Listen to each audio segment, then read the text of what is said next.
মাশাআল্লাহ, দেখুন আমার গাছের কমলা লেবু।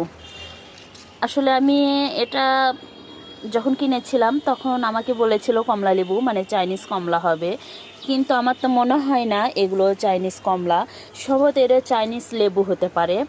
মানে কমলা লেবু মানে কি যে বলেছিল, গাছটা যখন আমি নিয়েছিলাম এত টক, মানে কি বলবো, মুখে দেওয়ার মতন না, মানে ভীষণ টক। কিন্তু গত শীতে আমি এই গাছটা লাগিয়েছিলাম, এই তখন একবার মানে ফলন এসেছে, আবার মাশাআল্লাহ এবার শীতেও অনেক ফলন দিয়েছে। গতবার ছিল 4-5টার মতো, এটা কিন্তু পেকে আরও কমলা কালার হয়ে যাবে একেবারে, এখন তাও পুরাপুরি পাকেনি। ইনশাল্লাহ যখন আরও পাকবে আমি আপনাদের সঙ্গে শেয়ার করব। দেখুন মানে পুরা গাছ সে ভরে গিয়েছে মানে কমলা লেবু। মাশাআল্লাহ মাশাআল্লাহ।